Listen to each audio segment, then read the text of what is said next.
और आपको आश्चर्य होगा, लेखक लोग अपने जीवन के आखिरी समय में आत्मकथा लिखते हैं।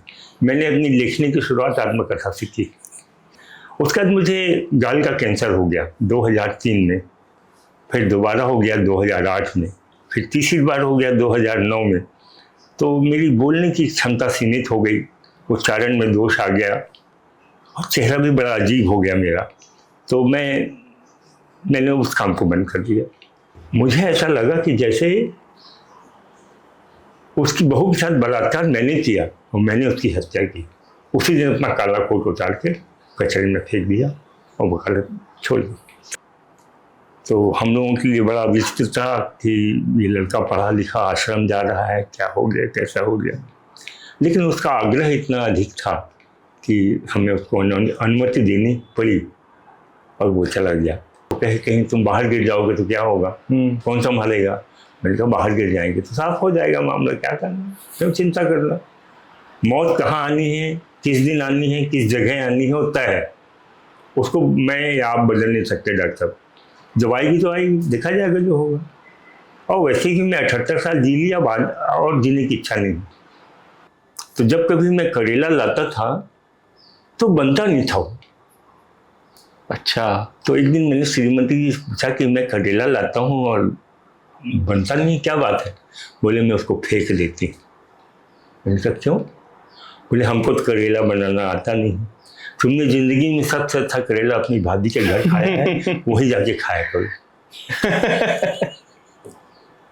वाह।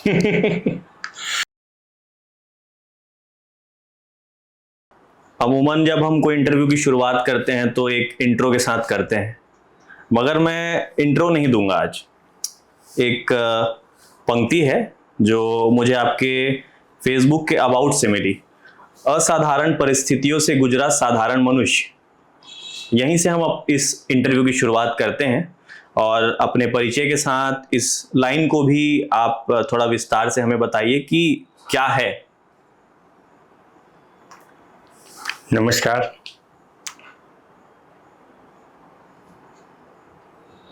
मैं दरअसल आप जैसा साधारण मनुष्य हूँ।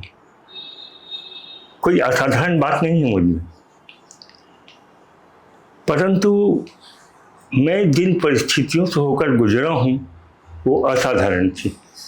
साधारण मनुष्यों के साथ उस प्रकार की परिस्थितियाँ नहीं आती जिस प्रकार की परिस्थितियों का सामना मैंने किया। इस कारण मैंने फेसबुक में लिखा है कि असाधारण परिस्थितियों से गुजरा हुआ साधारण मनुष्य। अपने बारे में थोड़ा कुछ परिचय दे दीजिए, क्योंकि मेरे जो दर्शक हैं वो तो आपको पहचानते ही होंगे। आप जिस तरह से हैं, जिस तरह से लिखते हैं, अपने बारे में थोड़ा कुछ परिचय दीजिए आप।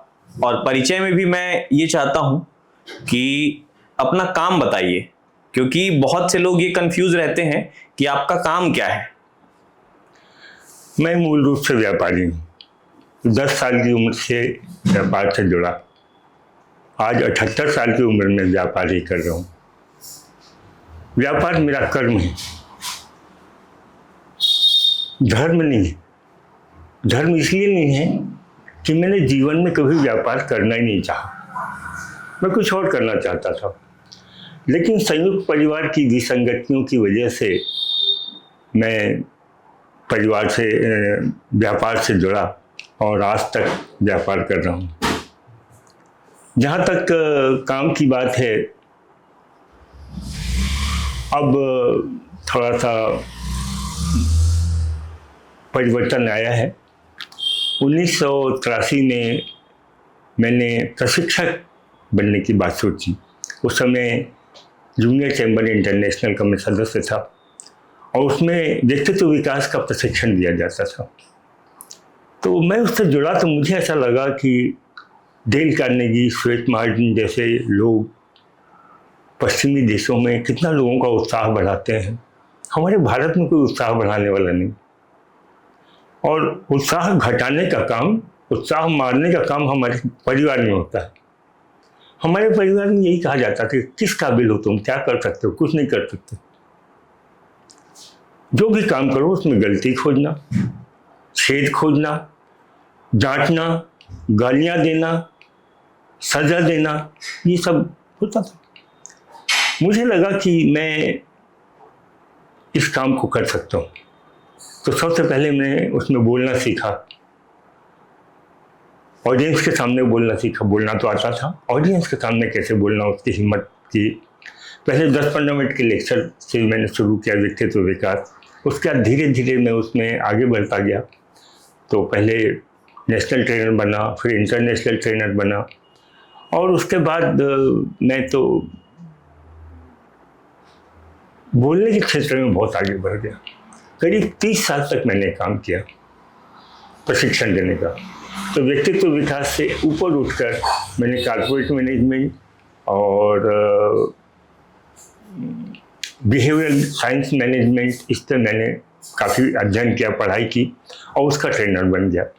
और हिंदुस्तान की बड़ी बड़ी कंपनियों में मैं ट्रेनिंग देने के लिए गया, और 30 साल में हज़ारों लोगों को मैंने प्रशिक्षित किया। उसके बाद मुझे गाल का कैंसर हो गया 2003 में, फिर दोबारा हो गया 2008 में, फिर तीसरी बार हो गया 2009 में। तो मेरी बोलने की क्षमता सीमित हो गई, उच्चारण में दोष आ गया, और चेहरा भी बड़ा अजीब हो गया मेरा। तो मैंने उस काम को बंद कर दिया। पर मेरे अंदर कुछ छटपटाहट थी, कुछ और करो, कुछ और करो। इस बीच मैंने हरवंश राय बच्चन की आत्मकथा पढ़ी, उनके 4 खंड हैं। उनकी कथा पढ़ते पढ़ते मुझे ऐसा लगा कि भाई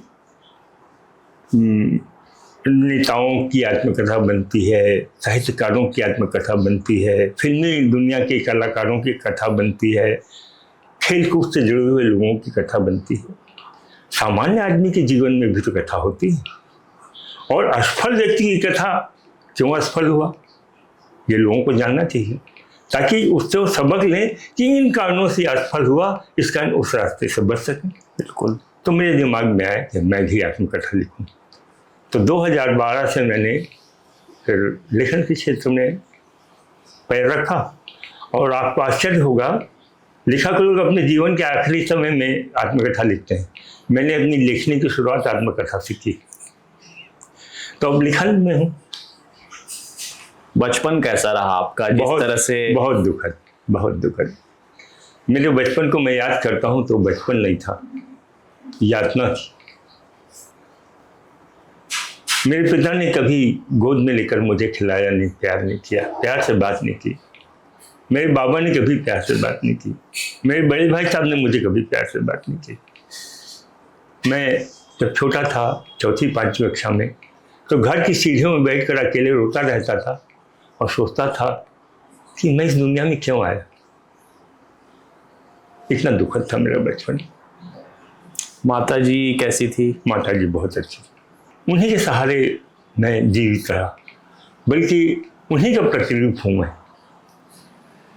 मेरी माँ मुझ में। शिक्षा दीक्षा के बारे में आप कुछ बताइए, क्योंकि आपका प्रोफेशन भी हम जब समझने जाते हैं और आपकी आत्मकथा भी जब पढ़ते हैं, तो शिक्षा के क्षेत्र में भी काफ़ी उतार चढ़ाव हैं। आप कहीं ना कहीं आप वकील भी हैं। देखिए, जो एकेडमिक एजुकेशन है वो तो मैंने बीकॉम किया 1966 में, एलएलबी किया 1968 में, और हिंदी साहित्य में एमए किया 70 में। ये तो एकेडमिक है जी। लेकिन असली शिक्षा मैंने अपने बचपन में प्राप्त की। जब मैं 9वीं 10वीं 11वीं में था, हमारे ज़माने में मैट्रिक 11वीं में हो जाता था जी, तो मैंने सारे धार्मिक ग्रंथ पढ़ लिए थे, रामायण, महाभारत, सुख सागर,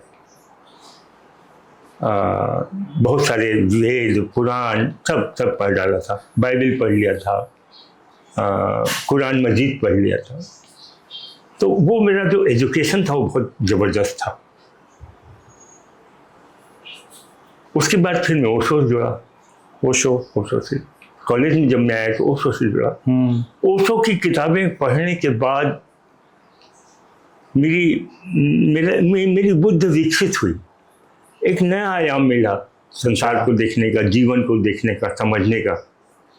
मेरे पास ओशो की लाइब्रेरी है, इतनी किताबें आज भी रखी हुई। तो ओशो ने मुझे बहुत शिक्षित किया।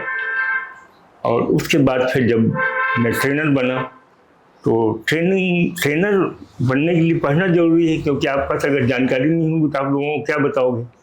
6-6 घंटे के प्रोग्राम होते थे, 6-6 घंटे तक बोलना, उनको बांध के रखना, उनको समझाना, उनको प्रायोगिक रूप से इन्वॉल्व करना, ये सब बहुत पढ़ने के बाद वाला काम था। तो उसको पढ़ा मैं। तो मेरी असली शिक्षा तो इस जगह हुई है।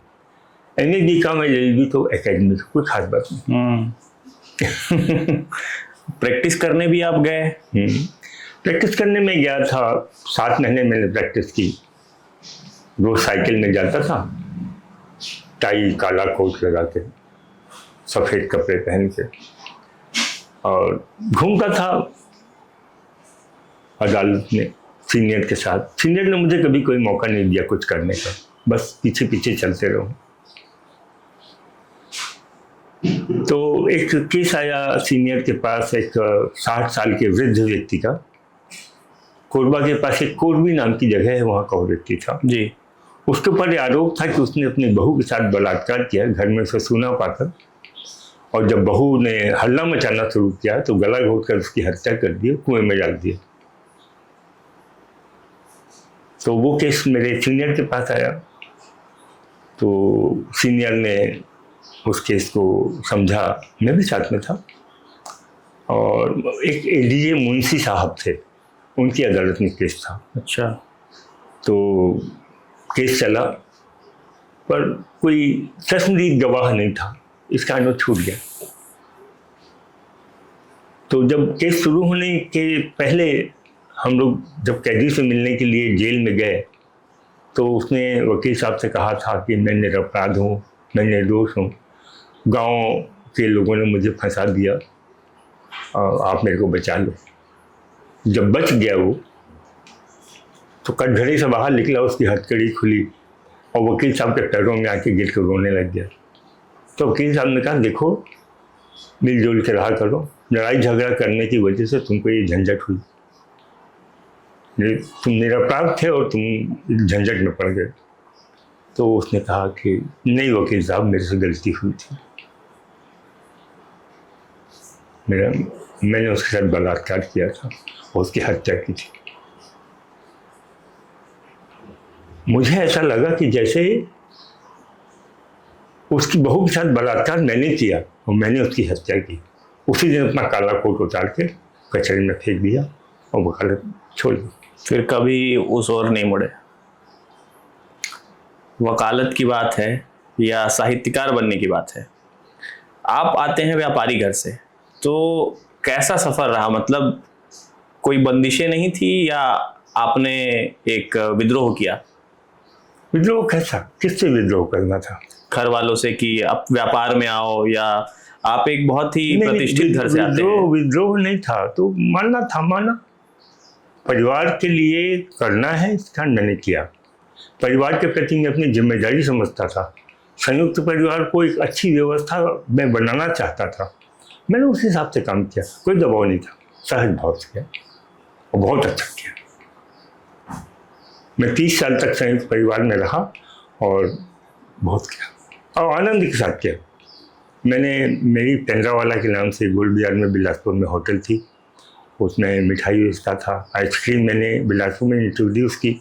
सॉफ्टी कोई जानता नहीं था कैसे खाते हैं, ये मैंने सिखाया कि कैसे सॉफ्टी खाई जाती है जी। और इतनी भीड़ रहती थी मेरी दुकान में, जितने ग्राहक अंदर रहते थे उतने ग्राहक बाहर वेटिंग में खड़े रहते थे। अच्छा, इतनी भीड़ होती थी। ये दुकान कहाँ पर थी? गोल्ड बाजार में। अच्छा, पेंड्रा वाला जहाँ पर है वही वहीं थी? वही। अच्छा। तो मैंने जिस काम को किया बहुत अच्छे से किया और दिल लगा के किया, और परिवार के लिए भी मैंने दिल लगा के जतन किया। अब 2 काम के बारे में मुझे पता था, एक तो ट्रेनिंग वाले और एक आपके व्यापार के बारे में। अब ये सॉफ्टी एक नया घूम कर आ गया। आत्मकथा जो पढ़े होंगे उन्हें तो पता है, लेकिन ये अभी हमारी चर्चा में सॉफ्टी एक नया आया। तो ऐसे और कितने काम या प्रयोग आपने किए हैं? इसके अलावा मैंने टेलीविज़न बेचा। जब 1983 में टेलीविज़न का टावर आया अच्छा। तो मैंने टेलीविज़न बेचा। मेरे मधु छाया केंद्र के नाम से मेरी शॉप थी। कोणार्क की डीलरशिप ली और खूब टेलीविज़न, हज़ारों टेलीविज़न बेचे। उसका दोस्त ने जब टेलीविज़न का काम कम हो गया तो फर्नीचर बेचना शुरू किया। फिर उसके बाद जब मेरे पारिवारिक बंटवारे में मेरे को लॉज मिली तो मैं श्री जगदीश लॉज में आ गया। 25 साल से उसे चला रहा हूँ। एक्सेप्टेंस मतलब आपके अंदर हमेशा से रहा है कि किसी भी चीज़ को अगर प्राप्त हो तो उसे स्वीकार कर लिया जाए, स्वीकार किया जाए और जो चीज़ प्राप्त हो उसको अच्छे से चलाया जाए। जो प्राप्त है वही पर्याप्त है वाली भावना में आप मतलब रहते हैं। अब एक थोड़ा सा मुझे ये सवाल आता है कि एक हलवाई, आप हमेशा अपने लेखों में लिखते हैं कि मैं हलवाई हूँ, और अभी भी आप शुरुआत वहीं से किए कि मैं व्यापारी हूँ। तो ये कैसे, मतलब कि साहित्य में कैसे आप पहुंच गए? पहली किताब प्रकाशित कैसे हुई? ये सफ़र कैसा रहा? मतलब साहित्य में मैं बहुत पहले पहुंचा था। जब मैं LLB किया था तब मैं साहित्य में पहुंच गया था। उस समय 2 बहुत प्रतिष्ठित पत्रिकाएं थी भारत की, धर्मयुग और जनमान जी। इन दोनों में मेरे लेख छपे थे। और उन पत्रिकाओं में लेख छपने का मतलब ये है कि आप अखिल भारतीय स्तर के लेखक हो गए। जी। उसके बाद मैंने 2 कहानियाँ भी लिखी। उसके बाद जब पेंड्रावाला की जिम्मेदारी मेरे को मिल गई, बड़े भाई साहब रायपुर चले गए, रायपुर में उन्होंने मधु स्वीट्स खोल ली जी। तो फिर मैं इसमें लग गया। तो फिर मेरी PhD छूट गई, लिखना छूट गया, सब गड़बड़ हो गया। मधु स्वीट्स का जिक्र आता है तो मुझे मंजू ममता के बारे में भी याद आ जाता है। और मधु स्वीट्स के समोसे मैं आपकी आत्मकथा पढ़ने के बाद जाके ट्राई किया और बहुत ही स्वादिष्ट है। और मैं अपने दर्शकों से भी अनुरोध करूंगा कि मधु स्वीट्स के समोसे जाकर बिल्कुल खाएं रायपुर में। और मंजू ममता के बारे में कुछ थोड़ा जानते हैं। मधु जो है मेरी बड़ी भतीजी का नाम है, बड़े भैया की बड़ी बेटी का नाम है। और मंजू और ममता उनकी 2 दूसरी बेटियों के नाम है, छोटी और मंझली जी। तो मधु स्वीट्स चलने लग गई, हिट हो गई। 1972 में खुली थी, 15 अगस्त 1972 को। तो कुछ साधन बन गए बड़े भाई साहब के पास। तो रायपुर में जो महाकौशल प्रेस था उसको बड़े भैया ने खरीद लिया। अच्छा। और वहाँ पर उन्होंने एक रेस्टोरेंट डाला, तो वो मंजू ममता के नाम से डाला। तो उनके एक मित्र थे सरदार जी, तो वो कुछ करते नहीं थे। उनकी पत्नी बड़े भैया की राखी बहन थी, तो उन्होंने कहा कि उनके लिए कुछ करो। तो बड़े भैया ने कहा ठीक है, मैंने नया रेस्टोरेंट खोला है, उसमें आके बैठे। तो वो आके बैठे, फिर वो हिट हो गई वो शॉप, तो उन्होंने उनको दे दिया कि तुम चलाओ। अच्छा। और ये दोस्ती की मिसाल जो है आज भी मतलब कही जाती है रायपुर में, अगर बात होती है आज भी कई मैं आर्टिकल देखता हूँ तो उसमें ये दोस्ती की मिसाल की बात की जाती है। ऐसा कौन देता है? बिल्कुल नहीं, कोई नहीं दे सकता। इतनी महंगी जगह, इतनी चलती हुई दुकान, इतना सब, पर उन्होंने दोस्ती निभाई अपनी। जी। इसके बाद हम परिवार पे आते हैं। परिवार के बारे में कुछ अपने आप बताइए, और परिवार के साथ कैसा सफर रहा आपके परिवार के बारे में? मेरा कौन सा संयुक्त परिवार? संयुक्त परिवार नहीं, हाँ, आपका परिवार।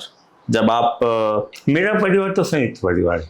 अच्छा। हाँ, परिवार वही था, ये तो एक इकाई है। इकाई? हाँ, इकाई के बारे में बता दीजिए। हाँ, तो इकाई में मेरी एक पत्नी है और 3 बच्चे हैं।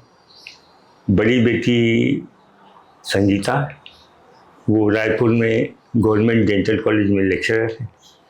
दामाद भी वहीं पर लेक्चरर है, डॉक्टर केदारनाथ। मेरी छोटी बेटी संज्ञा है, उसकी शादी रायपुर में एक बड़े प्रतिष्ठित घर में हुई थी और हमारे दामाद सीए थे। तो कुछ विवाद हुआ तो वो घर छोड़कर यहाँ आ गई 19 साल पहले। उसकी बेटी एक है, वो यहीं पैदा हुई, यहीं पली बढ़ी, और अभी चेन्नई में SRM कॉलेज में कंप्यूटर साइंस में एक ग्रेजुएशन करने के लिए गई हुई है, एडमिशन लेने गई हुई है। वाह। और वो हमारे साथ रहती है। अच्छा। छोटी बेटी। हमारा एक बेटा है कुंतल, अकेला बेटा, सबसे छोटा। तो 2 लड़कियों के बाद हम लोग और परिवार बढ़ाने की इच्छुक नहीं थे, पर हमारी अम्मा ने कहा नहीं, एक बार और कोशिश कर लो, शायद लड़का हो जाए, फिर उसके बाद मैं नहीं बोलूँगी। तो वो कोशिश कामयाब हुई और लड़का हो गया। तो वो लड़का बहुत सीधा, बहुत अच्छा लड़का, बहुत इंटेलिजेंट लड़का, होशियार।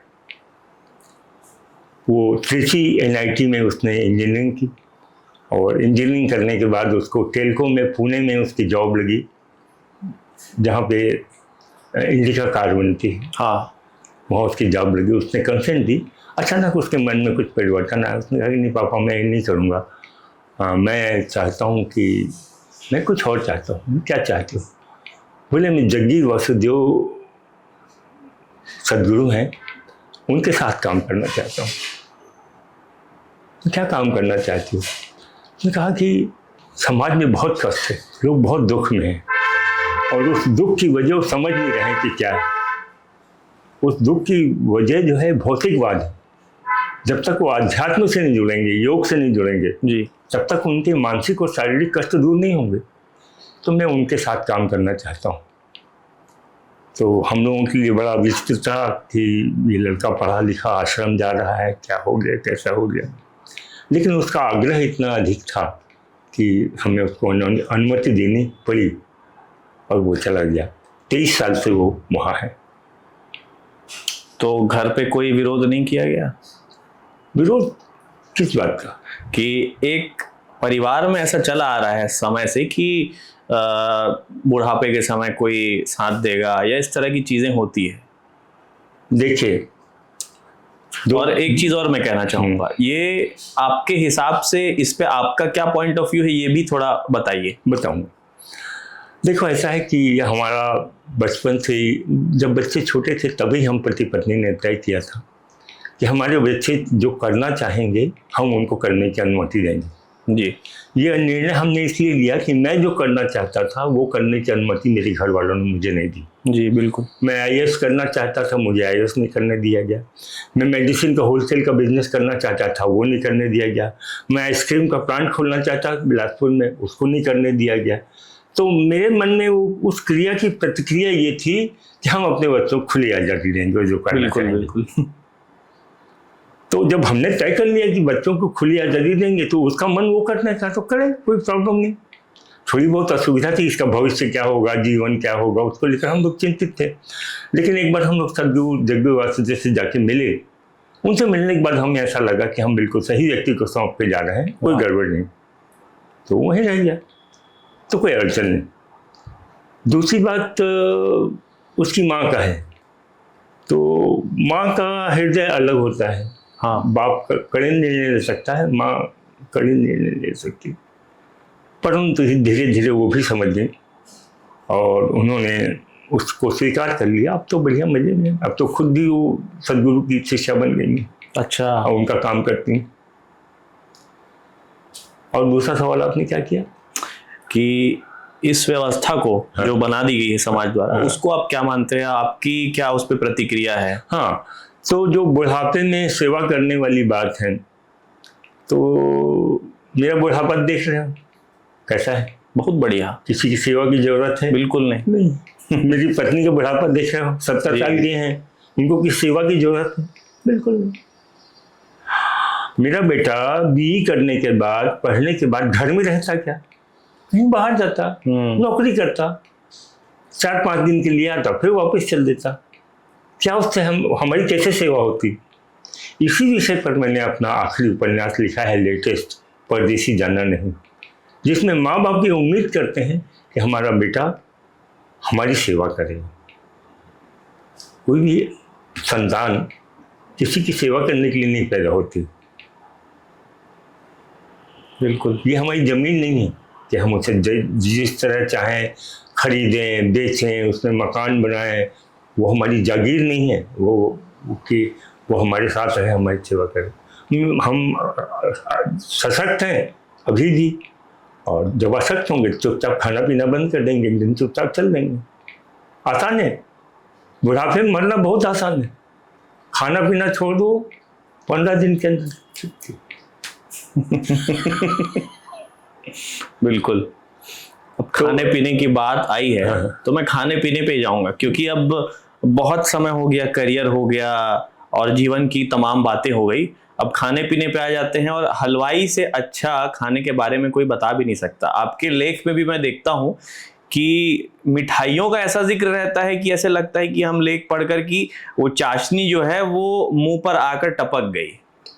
तो एक बहुत बड़ा मतलब भारत में ये द्वंद्व चल रहा है कि समोसे को राष्ट्रीय नाश्ता घोषित कर दिया जाए, और समोसे के बारे में भी जो फूड क्रिटिक रहते हैं वो तमाम जगहों से जाकर समोसा खाते रहते हैं, ट्राई करते रहते हैं। एक परफेक्ट समोसा क्या होता है, ये थोड़ा कुछ बताइए, आप बहुत अच्छे से बता पाएंगे। समोसा अरबिक कंट्री की ओरिजिन, अरब देशों में एक मैदे की खोल में कबाब भरा जाता था। कबाब, मांस जी, भरा जाता था, जानवर कोई भी होते हो हम नहीं जानते, और उसको भर के उसको खाया जाता था, उसको समोसा खाया जाता था। अच्छा। कालांतर में वो भारत में आया, परंतु भारत में ये 20वीं शताब्दी की शुरुआत में आया। समोसा पहले चलता था, अच्छा, 20वीं शताब्दी की शुरुआत में आया। और यहाँ जब आया तो यहाँ लोग वेजिटेरियन थे, तो किसी ने दिमाग लगाया कि इसमें आलू भरा जाए, तो आलू भरने लग गए। इटली में इसको पत्ता गोभी के टुकड़ों से बनाया जाता है, पत्ता गोभी का मसाला भरा जाता है। तो ऐसे बहुत सारे तरीके हैं। जहाँ तक समोसा बनाने का सवाल है, मुझे लगता है कि समोसे में सबसे खास बात यह है कि समोसे की जो खोल है, मैदे की जो खोल है, वो पूरी तरह से पकनी चाहिए, अंदर कच्ची ना हो। अच्छा। और पूरी तरह से पकने के लिए दो बातें हैं। एक तो घी का मोहन दिया जाए, जब अपन मैदे का वो बनाते हैं, जब बनाते हैं तो उसमें थोड़ा सा घी डालते हैं। तेल डालेंगे तो नहीं बनेगा, घी या वनस्पति जी, और उसको कहते उससे खस्ता बनाता है। और उसको एकदम धीमी आंच में डाला जाए, एकदम धीमी आंच में, जैसे नहीं के बराबर। और धीरे धीरे धीरे धीरे आधे पौन घंटे जब पकेगा और खुद ब खुद बादामी रंग ले लेगा, तब समोसा बढ़िया बनता है। आपको समोसा बनाना आता है? हाँ, और आप खाने के शौकीन तो हैं ही, बनाने के शौकीन कितना है? मैं बनाने का मेरे को मौका नहीं मिलता। अच्छा। ये मुझे किचन में घुसने नहीं देती। मुझे तुम मत आओ। हालांकि इनकी शिकायत है कि मैं अकेले काम करती हूँ तो मेरा साथ नहीं देते, परंतु आधी शिकायत मेरे को ये कि तुम काम करने नहीं देती। अब ये शिकायत वाली बात आई है, उससे मुझे एक आत्मकथा की बहुत ही खूबसूरत एक चीज़ याद आ गई। आप अपने किसी दोस्त के घर जाते हैं और वो खाने की जो बात रहती है, बड़ा प्यारा सा वो है, कोई सब्जी की बात रहती, शायद आपको सब्जी पसंद आती है, फिर आप खाते रहते हैं। वो मुझे थोड़ा बताइए, दर्शकों को बताइए। मेरे एक दोस्त हैं सुधीर खंडेलवाल, बहुत पुरानी बात है।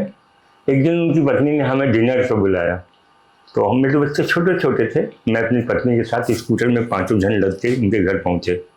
थोड़ी देर बातचीत वगैरह चलती थी, उसका खाना परोसा गया, तो डिनर में बुलाया गया था। तो डिनर मतलब हमारे लिए जैसा बड़ा पिक्चर हुआ डिनर। और उन्होंने करेले की सब्जी और पराठा रख दिया प्लेट में। अब करेले की सब्जी देखकर मैं तो घबरा गया, क्योंकि मेरे को करेला बिल्कुल नापसंद है, इतना कड़वा लगता है कि मत पूछो। लोग क्यों खाते हैं मैं समझता नहीं था करेला। मैं अचार मांगा और अचार के साथ में खाने लग गया। भाभी जी आई थोड़ी देर में, पराठा सेक रही थी। जब दूसरा पराठा देने के लिए आई तो उन्होंने कहा कि भाई साहब आपने सब्जी नहीं खाई। मैंने कहा भाभी मैं करेला नहीं खा सकता। क्यों? मैंने कहा मुझे पसंद नहीं। तो खा के देखिए। मैंने कहा नहीं भाभी मत जोड़ दीजिए, मैं अचार साथ खा रहा हूँ, खा के देखिए। मैंने करेला खाया, शानदार, इतना बढ़िया टेस्ट लगा कि मत पूछो।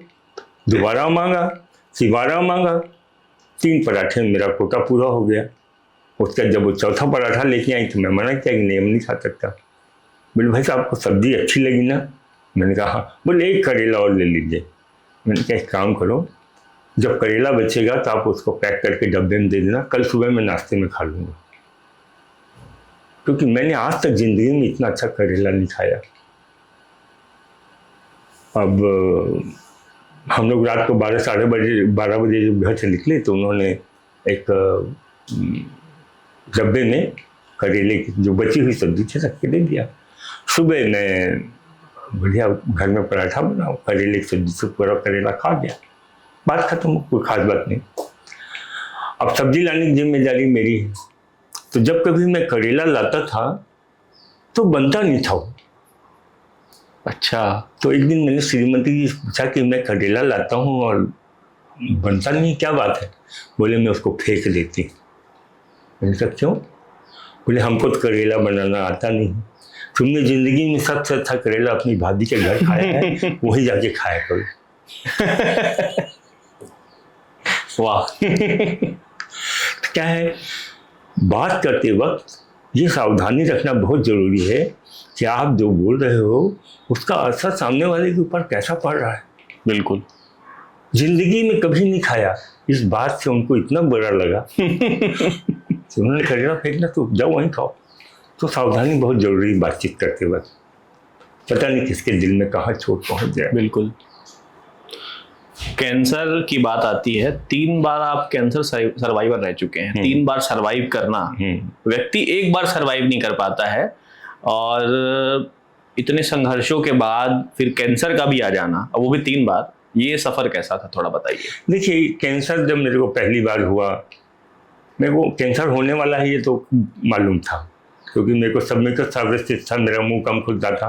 पहले मैं तम्बाकू वाले पान बहुत खाया करता था। अच्छा। तो यह डॉक्टर काशीवाल थे, ENT स्पेशलिस्ट, वो मुझसे कहते थे द्वारिका तुम कैंसर से ही मरोगे। अरे। उनको पहले से अंदाज था कि कैंसर होगा। हाँ। ये सन 75 की बात है जी। तो उसके बाद मैंने सन 94 में तम्बाकू पान सुपारी बिल्कुल छोड़ दिया, एकदम छोड़ दिया। 30 साल हो गए मैंने सुपारी तम्बाकू मुंह में नहीं रखा, कभी नहीं। कभी नहीं। तो उस बीच क्या हुआ कि जब 2003 में मेरे को कैंसर के लक्षण हुए, तो मेरी बेटी जो डेंटिस्ट हैं और मेरे दामाद जो डेंटिस्ट हैं, उन्होंने मुझे बचा लिया। उन्होंने मुझे फटाफट मेरा इलाज करवाया, फटाफट सर्जरी करवाई। यहाँ तक कि 14 फरवरी को संगीता की शादी थी, 19 जनवरी को उन्होंने मेरी सर्जरी करवा दी। अरे वाह। मैंने सर्जन से कहा कि मेरी लड़की की शादी 14 फरवरी को, 15-20 दिन बाद, उसके बाद सर्जरी कर दीजिएगा। बोले नहीं, आप भी कल आपकी सर्जरी होगी। अरे। और दूसरे दिन उन्होंने मेरी सर्जरी कर दी। तो कैंसर अच्छा होने की बीमारी है, परंतु अर्ली स्टेज पर। जी। जितनी अर्ली स्टेज से आप कैंसर से लड़ लेंगे आप बच जाएंगे, और जितना देर करेंगे उतना मौत का खतरा रहता है। 3 बार अर्ली स्टेज में मैं अपनी बेटी और दामाद की वजह से बचा। और अपने निर्णय, मेरा निर्णय क्या, जो बेटी दामाद कह रहे हैं वो करो, अपना दिमाग मैंने नहीं लगाया। नहीं तो लोग डरते हैं। मैं तो 3 बार मैंने कैंसर की सर्जरी झेली। पहली कैंसर की सर्जरी 4 घंटे की हुई, दूसरी कैंसर की सर्जरी 13 घंटे की हुई, तीसरी कैंसर की सर्जरी 11 घंटे की हुई, और मैं बिल्कुल रिलैक्स था, कुछ नहीं, हंसते हुए जा रहे हैं।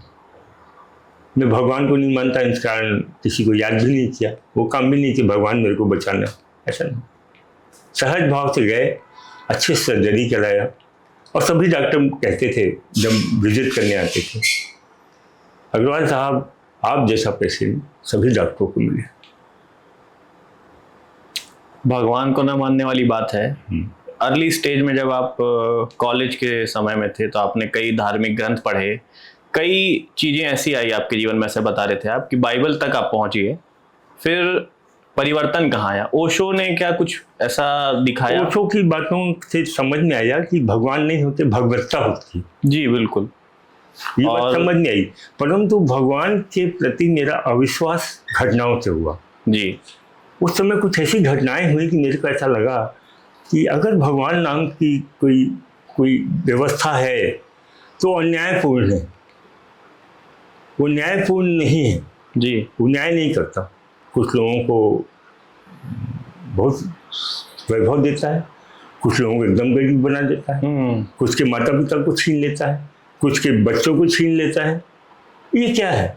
अगर आप हो, भगवान हो, तो आपका उद्देश्य होना चाहिए सर्व कल्याण, सब सुखी रहें, और सब दुखी हैं। इसका मतलब है आपका मैनेजमेंट अच्छा नहीं है, आप अच्छे प्रबंधक नहीं हो। जब आप अच्छे प्रबंधक नहीं हो, हम नहीं मानते। एक चीज मैं यहाँ पे जोड़ना चाहूंगा, जो नास्तिक होते हैं अमूमन उनकी एक नीति होती है कि वो दूसरों को भी ऐसे बताते हैं, लेकिन आप में ऐसा नहीं है। आप अयोध्या भी गए और सारी चीजों का आप वर्णन भी बहुत अच्छे से करते हैं। और दरअसल क्या है कि मैं किसी भी मंदिर में किसी के भी साथ जाने के लिए तैयार रहता हूँ जी। प्रणाम भी करता हूँ, परिक्रमा भी करता हूँ, हाथ भी जोड़ता हूँ।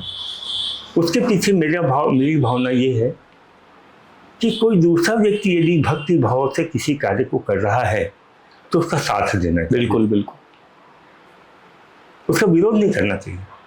मैं तटस्थ हूँ, मैं उससे इन्वॉल्व नहीं हूँ, परंतु दूसरे की जो भावना है उसका सम्मान करते हुए मैं मंदिर जाता हूँ, प्रणाम करता हूँ, परिक्रमा करता हूँ, लेकिन असंपृक्त भाव से। मेरे मन में कोई भावना नहीं, कोई भक्ति नहीं रहती, कोई श्रद्धा नहीं है, बिल्कुल नहीं है, और मैं सब जगह रहता हूँ। अभी अयोध्या गया, उसके बाद बनारस गया, उसके बाद इलाहाबाद गया, अभी गंगा स्नान करने गया था, कुंभ में भी गया जी। तो डुबकी मारते वक्त मैं मतलब सिर्फ डुबकी मार रहा था, वाह। जबकि बाकी लोग श्रद्धा से डूब रहे थे। तो बाकी लोगों को मन रखने के लिए करना चाहिए, विरोध नहीं करना चाहिए, एक बात। दूसरी बात, मैं नास्तिक नहीं, मैं अभी भी भगवान की खोज में हूँ, मेरे को मिल जाए। और ऐसा कहा भी जाता है असली नास्तिक वही हो सकता है जो आस्तिकता को पाकर आया हो, क्योंकि जो आस्तिकता को नहीं समझेगा वो नास्तिक कभी नहीं हो सकता। मैंने आपको बताया कि मैंने सारे ग्रंथ वेद पुराण सब पढ़े थे, कुरान पढ़ा, बाइबल पढ़ा, तो जो धार्मिक व्यवस्था ही मैं उससे परिचित हूँ। मैं गायत्री परिवार से जुड़ा, 108 बार मंत्र ओम भूर्भुवः स्वः तत्सवितुर्वरेण्यम पढ़ता था। गीता का 12वां अध्याय मुझे पूरा याद है, वो सब है। तो क्या है कि मैं उस प्रोसेस से होकर गुजरा हूँ और गहराई से गुजरा हूँ। मेरे को सैकड़ों कहानियाँ याद थी, महाभारत की सैकड़ों कहानियाँ याद थी, मैं लोगों को बैठा के सुनाया करता था। परंतु धीरे से मुझे समझ में आया कि चश्मा हम क्यों लगाते हैं। चश्मा इसलिए लगाते हैं कि उसके बिना हमारा काम नहीं चलता। जी बिल्कुल। तो अगर बिना चश्मे के काम चल रहा है, चश्मा लगाने की क्या जरूरत है? बिल्कुल। मेरा काम बिना भगवान के चलता है, मैं खुश हूँ। अयोध्या बनारस की बात आई है, प्रयागराज की बात आई है, तो यात्रा भी आप बहुत करते हैं। यात्रा बहुत, मैं अक्सर देखते रहता हूँ कि आपसे मिलना भी होता है, तो जब बात करते हैं तो पता चलता है कि आप अभी तो यहाँ है नहीं करके, अक्सर आप घूमते रहते हैं, घुमंतु प्रवृत्ति है आपकी। तो यात्रा के बारे में कुछ बताइए, आपका क्या तरीका रहता है, किस तरह से आप घूमते हैं? मैं यात्रा करने के लिए जब शुरू होता हूँ तो जिस जगह पे जाना होता है उस जगह पर यात्रा करने से पहले पहुँच जाता हूँ। अच्छा, दिल से, अच्छा, हृदय से जी पहले पहुँच जाता हूँ। तो क्या होता है कि यात्रा में अमूमन हम दोनों साथ रहते हैं, 99% हम दोनों साथ रहते हैं, 1-8% कभी इनको अव्यवस्था हुई कि नहीं गई। जी। जैसे अभी डॉक्टर ने मुझे मना किया है कि आप यात्रा बिल्कुल नहीं करेंगे, क्योंकि 1-2 बार मैं बेहोश होकर गिर चुका बाथरूम में। तो कहीं तुम बाहर गिर जाओगे तो क्या होगा, कौन संभालेगा। मैंने कहा बाहर गिर जाएंगे तो साफ हो जाएगा मामला, क्या करना, क्यों चिंता करना। मौत कहाँ आनी है, किस दिन आनी है, किस जगह आनी है, वो तय है, उसको मैं या आप बदल नहीं सकते डॉक्टर साहब। जब आएगी तो आएगी, देखा जाएगा जो होगा। और वैसे ही मैं 78 साल जी लिया, बाद और जीने की इच्छा नहीं, जितना है तो बोनस है। तो यात्रा में मैंने 5 देशों की यात्रा की है और भारत में घूम रहा हूँ, चारों धाम कर ली। वाह। और अब अगले साल यूरोप जाने का मन है। और मेरे घुटनों में तकलीफ थी, 2 साल पहले इस घुटने का मैं नी रिप्लेसमेंट कराया हूँ, सिर्फ यात्रा करने के लिए। वाह। क्योंकि यात्रा करने जब जाते हैं तो पैदल बहुत चलना पड़ता है, बिना पैदल चले यात्रा नहीं होती। और ऐसा कहा भी जाता है जब तक आप पैदल चल के किसी शहर को ना समझे, आप उसका आनंद नहीं ले सकते, रस नहीं ले पाएंगे बिल्कुल भी। तो इसलिए, और फिर मेरे साथ मेरी साथी है, मेरी पत्नी है, वो मेरे लिए बहुत बड़ी बात है। बिल्कुल, बिल्कुल। हम दोनों दिल लगा के घूमते हैं, अच्छे से घूमते हैं। और सबसे बड़ी बात ये है कि अभी हम लोगों की शादी की 50वीं वर्षगांठ हुई 8 मई को। अरे वाह। 50 साल हो गए। हम लोगों के बीच बहुत प्रेम है, बहुत प्यार है। हम लोग कभी झगड़ते नहीं एक दूसरे से। पति पत्नी के बीच झगड़ा नहीं हो, ऐसा संभव नहीं। हम लोग की बहुत अच्छी अंडरस्टैंडिंग है। प्रेम और झगड़े की बात है तो अभी शादियों पे तंज कसा जा रहा है और घटनाएं भी कुछ उस तरह से हो रही है। तो आपका क्या ख्याल है, अभी के जो जनरेशन है उनको शादी करनी चाहिए नहीं करनी चाहिए, ये भी एक द्वंद्व है, आपका इस पे क्या विचार है, मैं जानना चाहता हूं। देखिए, पेंड्रा वाले के लड्डू यदि आपने नहीं खाए हैं तो आपको उसका स्वाद पता नहीं है। बिल्कुल। तो स्वाद पता करने के लिए आपको लड्डू खाना पड़ेगा। जी जी। तो शादी के से कैसा स्वाद मिलता है ये बिना शादी के नहीं मालूम पड़ेगा। हाँ। और शादी किसी भी मनुष्य की मानसिक और शारीरिक जरूरत है। शादी से व्यक्ति पूर्ण होता है, स्त्री भी पूर्ण होती है और पुरुष भी पूर्ण होता है। तो शादी तो करनी चाहिए। अब आप बिना शादी के अगर पूर्ण करना चाहते हैं तो वैसा कर लीजिए, और शादी करके पूर्ण करना चाहते हैं तो वैसा कर लीजिए। शादी में परेशानी ये हो गई है, अब पहले के ज़माने में लड़कियां चुपचाप शादी कर लेती थी। पिताजी ने जिससे कहा चुपचाप साथ हो जाती थी और साथ फेरे ले लेती थी। अब ऐसा नहीं है। तो लड़कियां पढ़ लिख ली, कमाने लग गई, तो उनकी सोच में परिवर्तन आ गया जी। और उस परिवर्तन के कारण अब उनकी सहनशीलता कम हो गई है। और सहनशीलता कम होने की वजह से आजकल वैवाहिक संबंधों में बहुत खटात आ जाती है। और क्या करें, कुछ नहीं कर सकते। अभी भी पुरुष प्रधान समाज है और पुरुष प्रधान समाज में पुरुष अपना अधिकार बना के रखता है। झगड़े की जड़ ये है। और स्त्रियां भी अब पुरुषोचित व्यवहार करने लग गई हैं। इस कारण विवाद हो रहा है। आप देखिए, स्त्रियां पुरुषों के कपड़े पहनती हैं। आप देखिए, स्त्रियां पुरुषों की तरह गाड़ियां चलाती हैं। आप देखिए, स्त्रियां पुरुषों की तरह नौकरी करती हैं। आप देखिए, स्त्रियां पुरुषों की तरह रुपये कमा रही हैं। तो तुम अकेले पुरुष कैसे हो, मैं भी तो आदि पुरुष हूँ। ये झगड़ा है जी। अब हम बिलासपुर पे आ जाते हैं, क्योंकि बिलासपुर के बारे में समझना हो तो आप बहुत ही सही व्यक्ति हैं जो सारी चीज़ों को एक पिरो कर अपनी किताब में लेकर आए हैं, और आप उन सबको जानते भी बहुत अच्छे से हैं, क्योंकि शहर के केंद्र में आप बैठा करते थे, आपकी दुकान भी वहाँ पर है।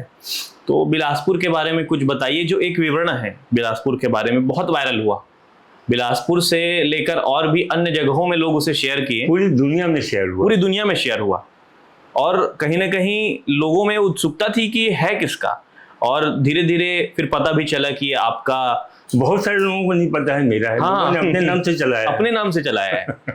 तो बिलासपुर के बारे में आप बहुत अच्छे से जानते हैं। कुछ लोगों का जिक्र भी है, सत्यदेव दुबे जी का जिक्र है उसमें, तो आप उनसे परिचित थे, उनके बारे में कुछ बताइए। सत्यदेव दुबे फक्कर टाइप के आदमी थे। खाकी हाफ पैंट पहनते थे, अच्छा। सफेद कमीज अंदर ठोस के। खाकी हाफ पैंट इसलिए पहनते थे जो राष्ट्रीय स्वयंसेवक संघ के स्वयंसेवक थे। अच्छा। और वो जो ड्रेस उनका शाखा में लगता था उसको वो उनके जीवन भर का ड्रेस था। वाह।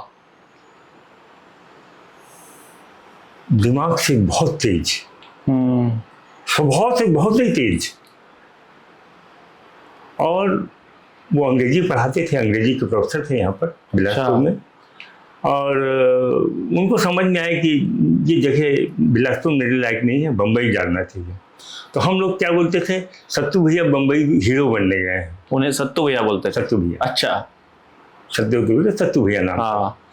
तो वो हीरो बनने के लिए बम्बई गए, पर वो हीरो बनने नहीं गए थे, वो नाटक से जुड़े और नाटक के बड़े संस्थानों से उनका संपर्क हुआ और वो बहुत बड़े नाटककार बने। ओमपुरी और अमरीश पुरी उनके शिष्य हैं। जी। आज भी जब अमरीश पुरी अपने कई इंटरव्यू में कहते थे, अंत तक कहते थे कि उनके बारे में कभी न कभी एक जिक्र तो हमेशा आता ही था सत्यदेव दुबे जी का।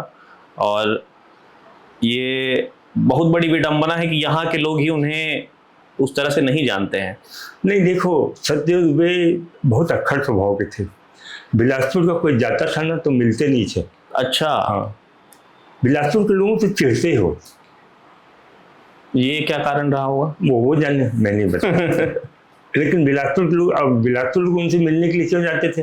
बम्बई आए हैं, चलो मिल लें, हमको किसी स्टूडियो में ले जाएंगे, शूटिंग दिखा देंगे, नाटक की टिकट फ्री दे देंगे, ऐसी इच्छा बिलासपुर वालों की रहती थी। तो शुरू शुरू में उन्होंने साथ दिया, बाद में उनको समझ में आया कि इससे मेरा समय खराब हो रहा है, और वो नाटकों के प्रति समर्पित व्यक्ति थे, तो उन्हें फिर ये बाधा लगने लग गई। इस कारण उन्होंने बिलासपुर के लोगों को बहुत भाव नहीं दिया।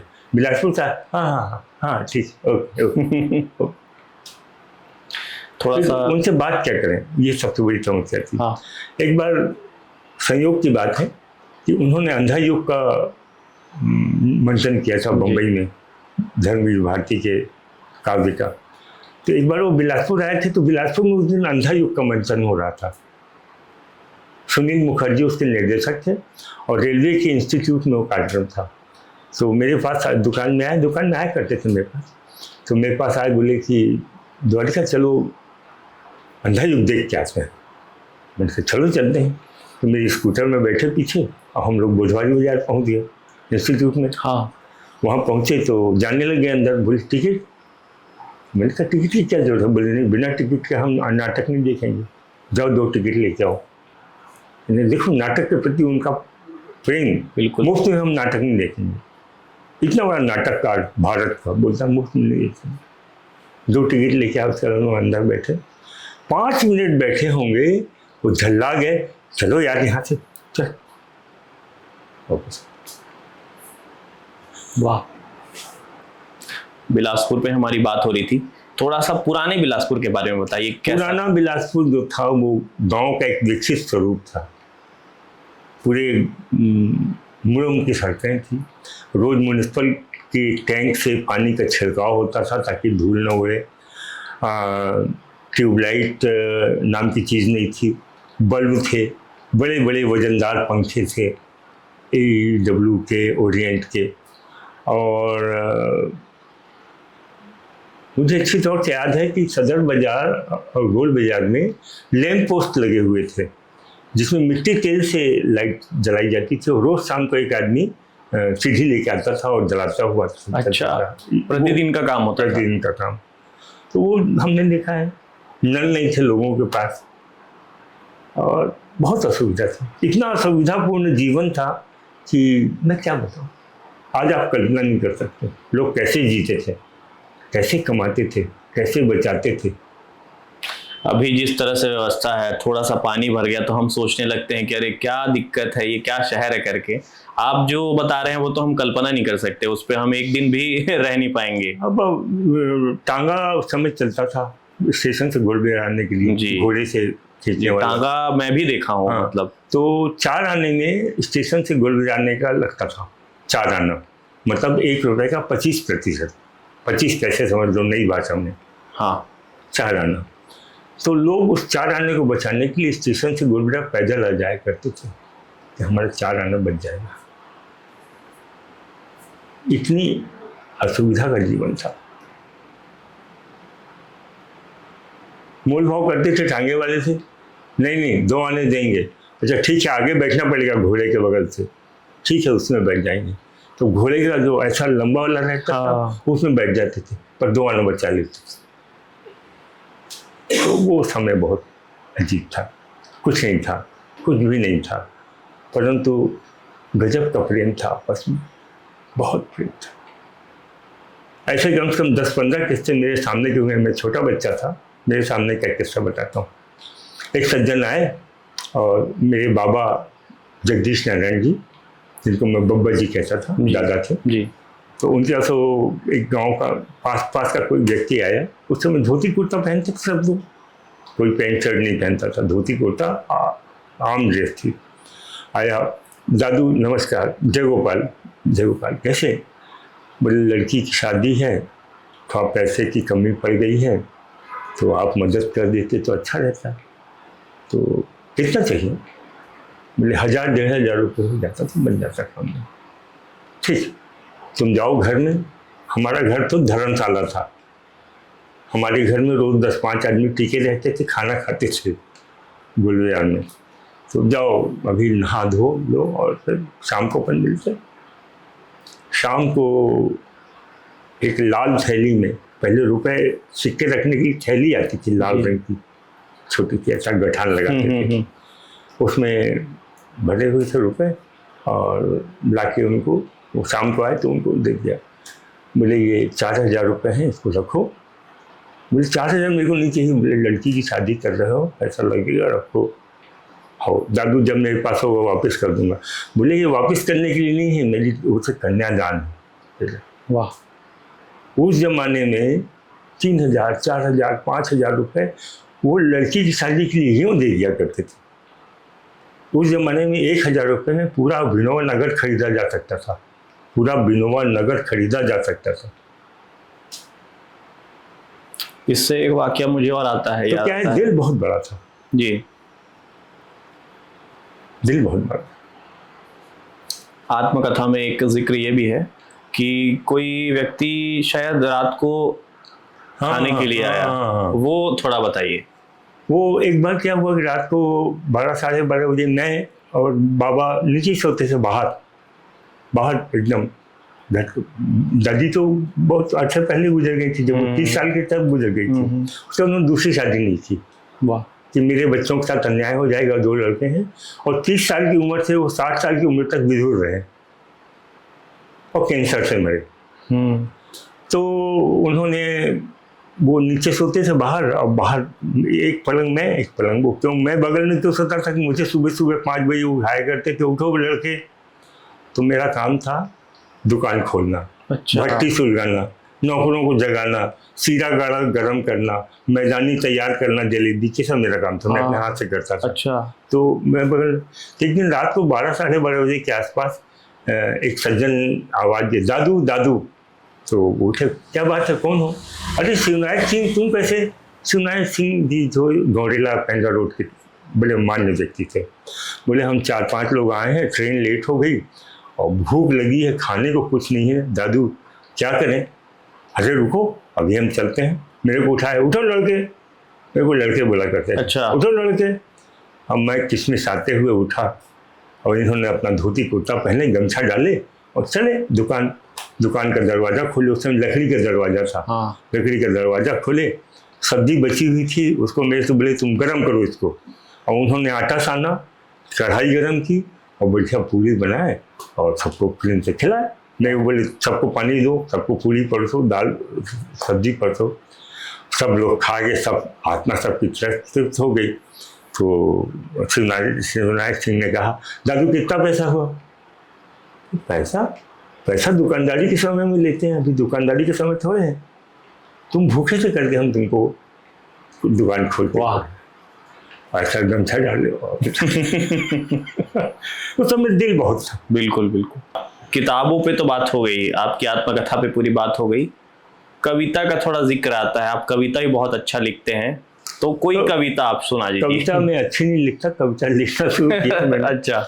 एक बार नरेश सक्सेना जी, लखनऊ के जो भारत के माने हुए कवि हैं, हाँ। वो बिलासपुर एक कार्यक्रम में आए थे, मैंने उन्हें बुलाया था विचार मंच के कार्यक्रम में। तो वहीं जगदीश लॉज में रुके हुए थे। तो उन्होंने कहा, अग्रवाल जी आप कोई कविता सुनाओ। मैंने कहा मैं तो गद्य लेखक हूँ, पद्य मुझसे नहीं बनता। क्या बोलते हो? मैंने कहा हाँ, मेरे को नहीं आता, मैं तो गद्य लेखक हूँ। बोले नहीं, देखो जिस बात को गद्य में 100-200 वाक्यों में कहते हैं, उसी बात को पद्य में 20 वाक्यों में खत्म करना। वाह। वो पद्य है, लिखो बनेगा। तो मैंने कहा ठीक है। तो उनके कहने से जो पहली कविता मैंने आज से 4 साल पहले लिखी थी, वो अगर आप सुनना चाहें तो मैं सुना देता। बिल्कुल बिल्कुल। तो नरेश सक्सेना जी के सलाह पे मैंने कविता लिखी, पहली कविता, उसे मैं आपको सुना रहा हूँ जी। मुझे आदेश हुआ है नदी पर कविता लिखो। मुझे आदेश हुआ है नदी पर कविता लिखो। जैसा कभी गुरुजी कहा करते थे, गाय पर निबंध लिखो। वाह। घर में एक गाय थी, पुराने घर में जहाँ मैं रहता था वहाँ एक गाय थी। उसे रोज देखते थे, घर में एक गाय थी, उसे रोज देखते थे। घर के पास एक नदी थी, उसे भी देखते थे। गाय नदी जैसी थी, सतत दूध देती थी। गाय नदी जैसी थी, सतत दूध देती थी। नदी गाय जैसी थी, सतत जल देती थी। भरपूर दूध पिया, पेट भर गया। भरपूर दूध पिया, पेट भर गया। भरपूर जल पिया, जी भर गया। अब गाय का दूध सूख चुका है। अब गाय का दूध सूख चुका है। अब नदी का भी जल सूख चुका है। बेशक मैं ऊपर अपराधी हूं, बेशक मैं अपराधी हूं, चाहे जो सजा दो, लेकिन मुझसे ये न कहो कि नदी पर कविता लिखो या गाय पर निबंध लिखो। अब नहीं लिख सकता मैं, अब नहीं लिख सकता मैं। बचपन की बात और थी। वाह, अद्भुत अद्भुत। अब ये कविता हो गई तो मैं रिक्वेस्ट करूंगा बस कि 15 अगस्त वाली एक कविता आप बोल रहे थे वो सुना दीजिए। बहुत अच्छी कविता है और दर्शक भी पसंद करेंगे। ये कैसा लोकतंत्र है, ये कैसा लोकतंत्र है जहां लोक को लोग नहीं तंत्र चलाता है और तंत्र को शासक का मंत्र चलाता है। हमारे द्वारा चुने गए लोग सदन में हाथ उठाने के लिए बैठते हैं, दिमाग को तालों में बंद करके बैठते हैं, हाँ में हाँ मिलाने के लिए बैठते हैं, नींद पूरी करने के लिए बैठते हैं, हाँ केवल बैठने के लिए बैठते हैं। क्योंकि उनके बैठने से संसद चलती है, उनके बैठने से बहस चलती है, उनके बैठने से कानून बनता है, उनके बैठने से शासन चलता है। लोकतंत्र की चमड़ी उधड़ती रहती है, लोकतंत्र की हंसी उड़ती रहती है। लेकिन लाठी डंडे खाते हुए, लोकतंत्र का उत्सव मनाते हुए हम मन ही मन खुश हो लेते हैं। चलो 5 साल बाद इनको सबक सिखाएंगे, फिर नई उम्भने वाली सदन को चुनेंगे। आखिर हमारे देश में लोकतंत्र तो है, भले ही नाम का लोकतंत्र है। लोकतंत्र हमारी खुशी का मंत्र बन गया है, लोकतंत्र हमारी खुशी का मन बन गया है, मंत्र बन गया है। हमारी खुशी हमसे कौन छीन सकता है, क्योंकि हमें लाश से लिपट कर रोना अच्छा लगता है। वाह, अद्भुत। अब ये कविता हो गई, 2 कविताएं हो गई। इसके बाद मेरा अंतिम सवाल है आपसे कि सारी चीजें हो गई जीवन की और आप कहते भी हैं कि अब चले जाएं तो भी क्या है, मगर आपकी प्लानिंग भी बहुत अच्छी है। आप हर शाम लॉज पहुंचते हैं, सारी चीज़ों की व्यवस्था आपको पता है, सारी चीज़ें पता है आपको। और एक तरह से सांसारिक जीवन में लोग प्लानिंग बहुत करते हैं, कह रहे यार 5 साल का बीमा करा लूँ, 5 साल की ये चीज़ें कर लूँ, ये सब्सक्रिप्शन ले लूँ। सबको पता है कि एक दिन तो जाना है, मगर तैयारी बहुत अच्छी सी करते हैं। तो आपका क्या है अब कि अब आगे क्या, ये सवाल। आगे बस मरना है, कुछ तो प्लानिंग होगी कि अब ये कर लो। बस मरना है और कोई प्लानिंग यही प्लानिंग है आपकी। तो अभी कुछ सोच रहे हैं कि अब कुछ, जैसे आप YouTube पे आने का सोच रहे हैं आप, और YouTube में मैं क्यों आना चाहता हूँ, ये आपने बड़ा बढ़िया सवाल किया। दरअसल जब मैं प्रशिक्षण देता था तो हजारों लोगों से मैं जुड़ा, पर एक सीमित दायरा था जी, जहाँ जिन्हें मैं प्रशिक्षण देता था केवल वही सुनते थे, वही प्रभावित होते थे, बाकी लोगों से कोई मतलब नहीं था। उसके बाद मैं लेखन के क्षेत्र में आया तो लेखन से मेरा संसार बहुत व्यापक हो गया। आज लाखों लोग मुझे पढ़ते हैं और मेरे प्रेमी हैं। बिल्कुल बिल्कुल। अब मैं लाखों से करोड़ों में पहुंचना चाहता हूं, तो YouTube सबसे बढ़िया साधन है करोड़ों तक पहुंचने के लिए। तब मेरे दिमाग में आया है कि YouTube के माध्यम से मैं अगर अपनी बात कहूँगा तो मैं उन लोगों तक पहुँच सकूँगा जो लोग मुझ तक नहीं पहुँच पाते। बिल्कुल। तो नए नए प्रयोग भी आप करते रहते हैं? नए प्रयोग तो आप देखिए, मैंने पूरी आज तक 12 किताबें मेरी प्रकाशित हो गई, 2 किताबें और प्रकाशित होने वाली हैं, और मैंने एक शब्द अपने पेन और कागज में नहीं लिखा है, पूरा मैंने कंप्यूटर में लैपटॉप में टाइप किया है, पूरा लैपटॉप में, जबकि मैंने टाइपिंग सीखी नहीं। वाह। और मैं टाइप करता हूँ तो जितनी तेज़ी से, जिस गति से मेरे मन में विचार आते हैं, उसी गति से मेरी उंगलियाँ चलती हैं। वाह, अद्भुत। तो नई टेक्नोलॉजी को हम यूज़ नहीं करेंगे तो हम पिछड़ जाएंगे। और मुझे ऐसा लगता है कि जितने दिन का जीवन है दौड़ते रहो, फिर देखा जाएगा, किसी दिन धक से रुक जाएगा। दौड़ने की बात आई है तो ये साइकिल भी मुझे नज़र आ रहा है। मैं रोज़ 6 से 8 राउंड कॉलोनी के पैदल करता हूँ और 20 राउंड साइकिलिंग करता हूँ रोज़। वाह, प्रतिदिन? प्रतिदिन। वाह। 1 घंटे योग करता हूँ, 15 मिनट व्यायाम करता हूँ, बस। अब अंतिम में बस हमारे चैनल के लिए कुछ आप कह दीजिए। इंटरव्यू तो बहुत अच्छा रहा, अब कुछ शब्द हमारे चैनल के लिए कह दीजिए उस कैमरे में। देखिए मित्रों, मेरा जीवन जितना संघर्ष में रहा, उस संघर्ष को आप भी झेल रहे हैं, कह नहीं पा रहे हैं। शायद अभी कहने की उम्र भी नहीं है, कहने की उम्र तो उम्र हो जाने के बाद होती है। परंतु उस संघर्ष के दौरान आपकी जो जीवन की गति है, उसमें बहुत सारे अवरोध हैं। आप जिस ओर दौड़ना चाहते हैं उस ओर आपको दौड़ने नहीं दिया जाता, आपको दिशा भ्रमित किया जाता है, परिवार के द्वारा, दोस्तों के द्वारा, समाज के द्वारा। नहीं, इधर मत जाना, उधर मत जाना, इधर जाओगे तो अच्छा रहेगा, उधर जाओगे तो अच्छा रहेगा। अरे क्या अच्छा रहेगा? जो मैं चाहता हूँ उसको मैं करना चाहता हूँ। मैं फोटोग्राफर बनना चाहता हूँ, फोटोग्राफर बनूंगा। मैं इंजीनियर बनना चाहता हूँ, इंजीनियर बनूंगा। मैं डॉक्टर बनना चाहता हूँ, डॉक्टर बनूंगा। मैं शिक्षक बनना चाहता हूँ, शिक्षक बनूंगा। मैं पेंटर बनना चाहता हूँ, पेंटर बनूंगा। मैं जो बनना चाहता हूँ उस करने के लिए बहुत सारी बाधाएं हैं, बहुत सारे अवरोध हैं, और उसमें सबसे बड़ा अवरोध हमारा परिवार है। क्योंकि जो अर्थोपाय है, फाइनेंशियल मैनेजमेंट है, वो उनके द्वारा करना है। और जिसके हाथ में पैसा होता है वो बहुत तानाशाही बताता है, वो आपको डिक्टेट करता है, ऐसा करो, ऐसा मत करो।